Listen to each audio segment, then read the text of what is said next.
ओम अतुलित बलधामं हेमशैलापदेहं धनुजवन कृशानं ज्ञानिनाम् अग्रगण्यं सकलगुणनिधानं वानराणां धीशं रघुपति प्रिय भक्तं गातजातं नमामि। 6 तारीख का दिन शुक्रवार का अवसर है, पंचमी तिथि विद्यमान है और इस दिन ग्रह नक्षत्रों के दृष्टिकोण से जो योग बन रहे हैं वो समझ लें। सूर्य जो है मंगल के नक्षत्र में पदार्पण करेंगे, मंगल के साथ करेंगे और ये कहीं ना कहीं इस बात का हमको ध्यान रखना चाहिए कि सूर्य और मंगल की युति, मंगल अस्त, मंगल उच्च अवस्था में, सूर्य का ये परिवर्तन, राशि जो नक्षत्र का परिवर्तन है आपकी राशि के दृष्टिकोण से बड़ा महत्वपूर्ण है। ये बहुत सुंदर दिखाई देगा, लेकिन क्या होता है कई बार हम छलांग लगाने का प्रयास करते हैं और सामर्थ्य हम में अंदर होता नहीं है। इस बात का ध्यान रखने का, जितनी बड़ी छलांग लगाने का प्रयास करो उसका एक्सपीरियंस पहले होना चाहिए, इस बात का ध्यान रखना। किसी बहुत बड़े अपनी सामर्थ्य से बाहर जाकर किसी कार्य को करने से कई बार क्या होता है कि हम उस चीज़ को प्राप्त नहीं कर पाते हैं, क्योंकि बल कहीं ना कहीं स्थिति जो हवा दिखाई दे रही है वो उतनी होती नहीं है। इस बात को समझते हुए कार्य करना, अपनी सामर्थ्य को देखते हुए पैर पसारने का प्रयास करना, यह आपके लिए बहुत ज़रूरी रहेगा। शुक्रवार का दिन है, पंचमी तिथि साथ में विद्यमान है, भगवती महालक्ष्मी की सुंदर उपासना करने का दिन है, तो कोशिश ये करें भगवती महालक्ष्मी के निमित्त खीर का भोग भगवती भगवान को लगाइए, उसका प्रसाद ग्रहण करें या सफ़ेद चीज़ों का दान करना भी आपकी राशि के दृष्टिकोण से बड़ा अनुकूल दिखाई देता है।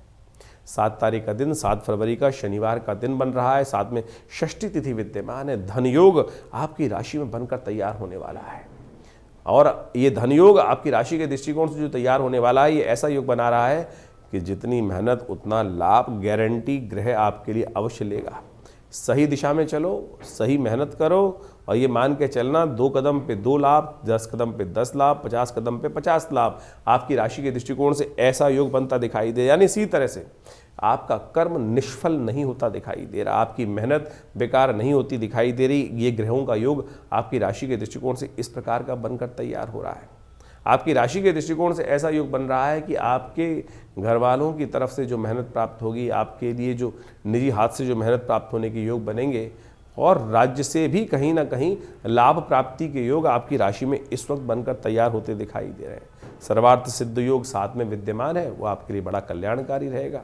और आपकी राशि के दृष्टिकोण से इस बात को और समझना चाहिए आपको कि आपको थोड़ा सा शनि को ताकत देने की ज़रूरत है। शनि बहुत ज़्यादा प्रबल होकर आपकी राशि में इस वक्त बैठे हुए हैं और वो थोड़ा आलस्य प्रभावी ग्रह है और आलस्य इन दिनों कई कारणों से आपके मनोमस्तिष्क में आपको थोड़ा बढ़ाता दिखाई दे रहा है। पीपल का पूजन, पीपल के पेड़ के पास जाकर हर शनिवार के दिन एक दिया प्रज्वलित कर दीजिए तिल के तेल का, वो आपके लिए कल्याणकारी रहेगा। मकर राशि वालों के लिए 8 फरवरी का दिन ग्रहों के अनुसार से किस प्रकार का बन रहा है जान लीजिए। 8 फरवरी के दिन रविवार का अवसर है, सप्तमी तिथि विद्यमान और बुध ग्रह इस दिन आपकी राशि के दृष्टिकोण से आगे पदार्पण करते दिखाई दे रहे हैं और ये उदय अवस्था में जिस प्रकार से योग बना रहे हैं, उदय होकर योग बनेगा। आपकी राशि से निकलकर आगे चले ही गए हैं, लेकिन इस दिन हो जाएंगे उदय और ये उदय विचार में, आपके संपदा में कहीं ना कहीं एक नया रास्ता देने की योग बनाते दिखाई दे रहे हैं।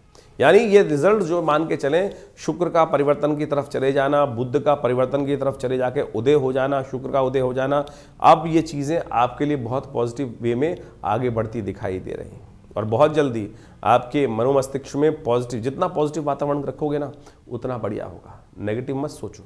आपकी राशि में आगे जाकर ऐसा योग बनने वाला है, अच्छा सोचोगे तो अच्छा हो जाएगा, नेगेटिव सोचोगे तो नेगेटिव हो जाएगा। खास तौर पे ध्यान रखने की ज़रूरत है।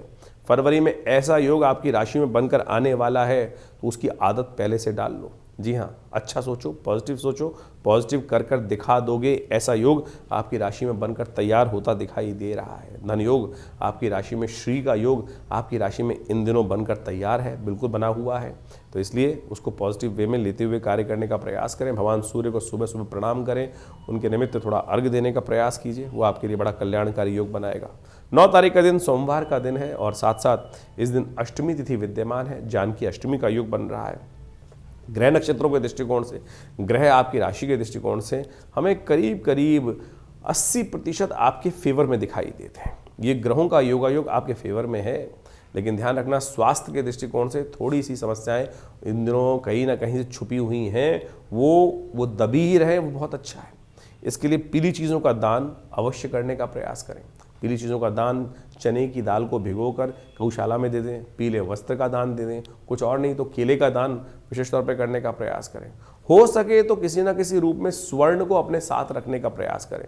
छल्ला, माला, जो लॉकेट इत्यादि किसी भी रूप में उसको धारण करते हुए आगे बढ़ना आपके लिए अच्छा रहेगा। इस दिन जानकी व्रत किया जाता है और शास्त्र में इसकी अद्भुत कथा है। भगवान राम ने भी किया था ये व्रत। 10 फरवरी को मंगलवार का सुंदर योग बन रहा है। मकर राशि वालों के दृष्टिकोण से ये ग्रहों का जो परिवर्तन का योग है, ये आपके लिए कई मामलों में बड़ा अच्छा दिखाई दे रहा है। लेकिन इन दिनों आपकी राशि के दृष्टिकोण से जो ग्रह योग परिवर्तन की तरफ चले गए हैं, ये एक बात आपको विशेष तौर पर बताते हैं कि ऐसे में आपको इधर उधर भटकने की ज़रूरत नहीं। कई बार क्या होता है, हम इधर भटकें, उधर जाएं, इस आदमी से मिलें, उस आदमी से मिलें।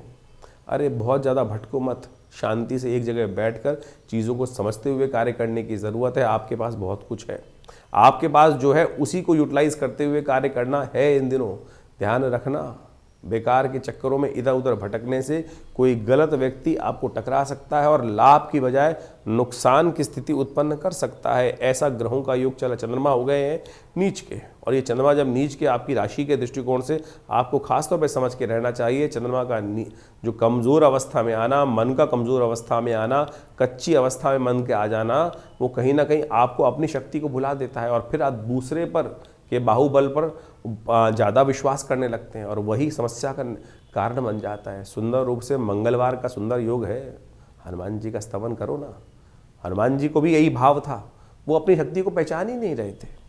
और जब जामवंत के वचन सुहाए सुनी हनुमंत, जब हनुमान जी का सुंदर भाव हुआ कि आपके गुरु के अनुसार से आपको जगाने का प्रयास किया जा रहा है, जागिए, हनुमान जी का स्तवन कीजिए। मंगलवार है तो ध्यान रखिएगा, ये मंगल जो है इन दिनों अस्त चल रहे हैं और ये मंगल का अस्त चलना विशेष तौर पर मान के चलें अभी करीब करीब 2 महीने ऐसी अवस्था में मंगल रहने वाले हैं और मंगल को शक्ति चाहिए। सूर्य के सन्निकट बिल्कुल चलते हुए मंगल इस वक्त उच्च के होने के बावजूद भी वर्ष में 2 वर्षों में एक बार ही योग बनता है मंगल के उच्च होने का, और मंगल उच्च में आकर भी इस वक्त अस्त अवस्था में होने के कारण से जो है अमंगल को दूर नहीं कर पा रहे हैं।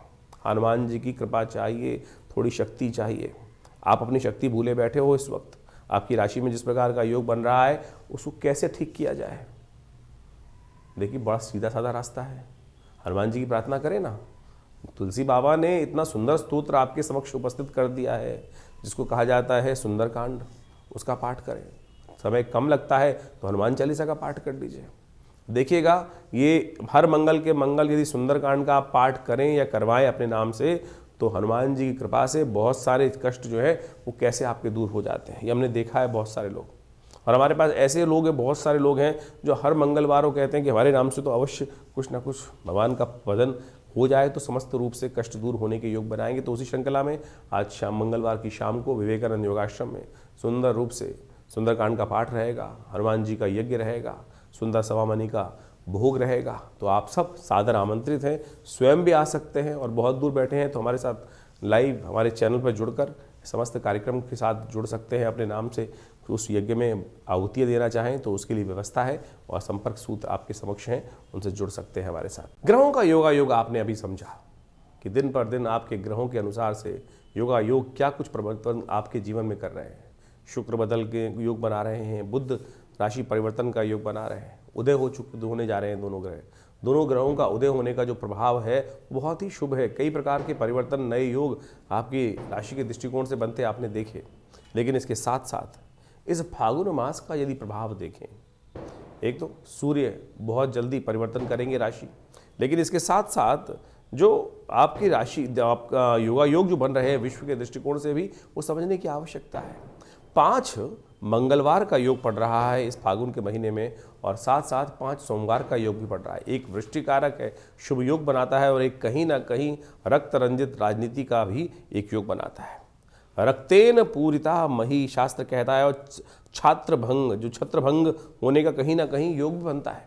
तो ये छत्रभंग का योग कहीं ना कहीं दिखाई देता है कि विश्व में जिस प्रकार के जो योग बन रहे हैं, साथ में युद्ध की स्थिति चल रही है, वो कहीं ना कहीं बहुत सारे जो देश हैं उनमें कहीं ना कहीं जिस प्रकार से अमेरिका अपना भयावह रूप दिखा रहा है इस वक्त, विश्व की महाशक्तियां जो हैं वो कहीं ना कहीं रक्त के पूर्ति करते दिखाई दे रहे हैं और रक्त में एक ऐसी रक्त रंजित राजनीति करते दिखाई दे रहे हैं विश्व के अंदर, वो इन समस्त योगों के साथ साथ कहीं ना कहीं द्वेषपूर्ण राजनीति का प्रभाव दिखाते हैं। ये मंगल जो 5 इस महीने में पड़ रहे हैं वो कहीं ना कहीं कई देशों में छत्रभंग होने का योग भी बनेगा साथ साथ। लेकिन इस 5 मंगल के साथ साथ कहीं ना कहीं भूकंप आने का योग भी विशेष तौर पर दिखाई देता है। प्राकृतिक आपदाओं का कहीं ना कहीं योग बनता दिखाई दे रहा है। इसके साथ साथ जो शुक्र बुध का उदय हो रहा है वो वृष्टि कारक कहीं ना कहीं सौम्यता का वरदान भी उत्पन्न करने के योग बनाएगा। तो इन ग्रहों का प्रभाव तो है ही, लेकिन आने वाले समय में कई शुभ योग परिवर्तन की तरफ जो उद्धृत हो रहे हैं वो हमको समझना चाहिए। देखिए, आपके ग्रह प्रभाव के अनुसार से देखिए सूर्य जब निकलता है तो सब पर ही अपना प्रभाव डालता है, लेकिन सोचें कि वो सूर्य जब निकल रहे हैं कईयों को सुख दे रहे हैं और कईयों को वो दुख भी दे देते हैं। वृष्टि होती है, बारिश होती है, कहीं ना कहीं बहुत बढ़िया, कईयों के लिए लाभ का योग बनता है और कहीं ना कहीं किसी के लिए कष्टकारी योग भी बनता है। ये सारा हमारा भाग्य का खेल है, हमारे कर्मों का खेल है। हमारे जो प्रभाव भाग्य जो बने हुए हैं, हमारे समय बने हुए हैं, हमारे समय के अनुसार से वही समय जो दूसरे के लिए शुभ है वो कहीं ना कहीं किसी दूसरे के लिए कष्टप्रद भी हो सकता है। तो इसके लिए कौन सा समय हमारे लिए शुभ बन रहा है वो हमें अच्छे से विवेचना कर जान लेना चाहिए। और ज्योतिष के दृष्टिकोण से इस समय को ज्ञात कर सही दिशा पर चलना, यही सही कर्म का जो निर्णय रूप में हमको चुनाव करना कि कौन सा कर्म हमारे लिए शुभ है, कौन सा रास्ता हमारे लिए शुभ है, यही ज्योतिष विज्ञान का वास्तविक उद्देश्य है। भारतीय संस्कृति के ऋषि मुनियों ने जो विज्ञान को समझकर, ग्रहों की चालों को समझकर आपके समक्ष वो रहस्य उपस्थित किया। अनेक योग शास्त्र में बताए गए हैं। कब आपके जीवन में शुभ आने का योग बन रहा है, कैसे बन रहा है, वो समय समय पर आपकी जन्मपत्री के अनुसार से, बहुत सारे और विज्ञानों के अनुसार से बहुत सारे लोग बहुत कुछ प्राप्त करना चाहते हैं और सही दिशा यदि मिल जाए, सही समय पर हम काम कर लें तो असंभव को भी संभव बनाने का शुभ मार्ग हमारे जीवन में अद्भुत रूप से प्राप्त हो जाता है। इसलिए इन ज्योतिष विज्ञानों के माध्यम से, जो ग्रहों की गणनाओं के माध्यम से जो कुछ आपको आपकी राशि के अनुसार से बताया गया है वो तो एक केवल बहुत छोटा सा बिंदु मात्र है। ज्योतिष बहुत ही ऐसा सूक्ष्म विषय है। तो आप समझें कि ज्योतिष के अंदर यदि किसी व्यक्ति को जानना हो कि बहुत सारे लोग अनेक प्रकार से अपने जीवन में आजीविका कमाते हैं, शुभ से कमाओगे या अशुभ से कमाओगे, कौन सा रास्ता किसके लिए शुभ है। कई बार क्या होता है कि हम बहुत अच्छे कार्य कर रहे होते हैं लेकिन हमको लाभ ही नहीं हो रहा होता है, और लेकिन यदि हमने एक मार्ग पकड़ा तो आपकी जन्मपत्री के अनुसार से आपके जीवन में कौन सा मार्ग आपके लिए शुभ है। शास्त्र में कहा गया है यदि आपकी जन्मपत्री में से लग्न का पद निकाला जाए और उस पद से 11वें भाव में यदि शुभ ग्रह बैठा है, लग्न पद का यदि जो योग है उसके 11वें भाव में यदि शुभ ग्रह बैठा है, केवल जन्मपत्री नहीं, जन्मपत्री का लग्न पद निकालना चाहिए पहले, और लग्न पद से 11वें भाव में यदि शुभ ग्रह बैठा है तो आपकी आजीविका शुभ मार्ग से आएगी। आपको गलत मार्ग करने की ज़रूरत ही नहीं है। और किसी का वहाँ अशुभ ग्रह बैठा हुआ है तो समझ लीजिए उसकी आजीविका शुभ मार्ग से आनी ही नहीं है। उसको कहीं ना कहीं कुछ ना कुछ उस ग्रह की प्रवृत्ति के अनुसार से ही कार्य करना पड़ेगा। तो ये सब ऐसे नहीं है कि मतलब एक ही सिद्धांत, हर कोई भी ऐसी सोचे कि मैं भी दुनिया नौकरी कर रही है, नौकरी में कमा रही है तो मेरे लिए वही नौकरी के मार्ग से ही रास्ता बनेगा। बहुत सारे लोग नौकरी के मार्ग में सफल होते हैं, बहुत सारे लोग नौकरी के मार्ग में असफल भी होते हैं, बहुत सारे व्यवसाय के मार्ग में शुभ होते हैं।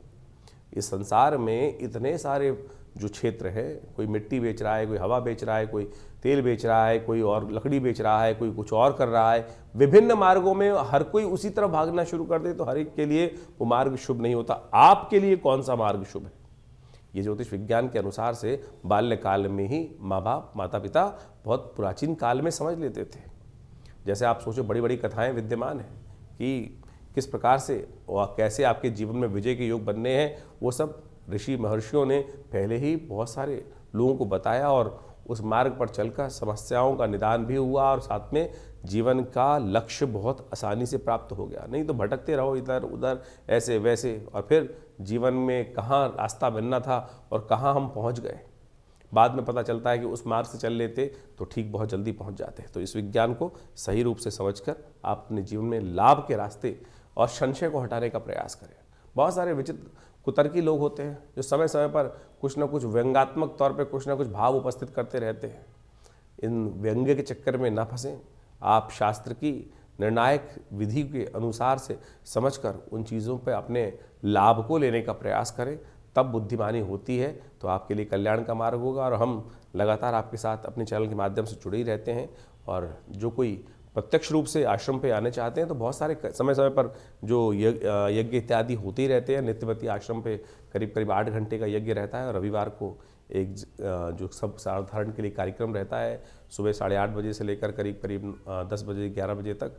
तो उसमें तो कोई भी सादर आमंत्रित है, सब लोग उसमें आया करें, यज्ञ में बैठे। माँ भगवती का सुंदर श्री विग्रह जो 500 साल पुराना है और पाकिस्तान क्षेत्र से आश्रम पर 1947 में आया, उनका दर्शन करें। माँ भगवती की कृपा से अभी सुंदर रूप से शिवरात्रि का महापर्व आने वाला है और ये शिवरात्रि का महापर्व बहुत विशेष रूप से भगवान शंकर की प्रसन्नता के लिए रुद्राभिषेक अपनी अपनी मनोकामना के अनुसार से दूध से, दही से, घी से, सब गन्ने के रस से, इच्छू रस से, गंध के द्वारा सब व्यवस्थाएं आश्रम पे की जाएंगी।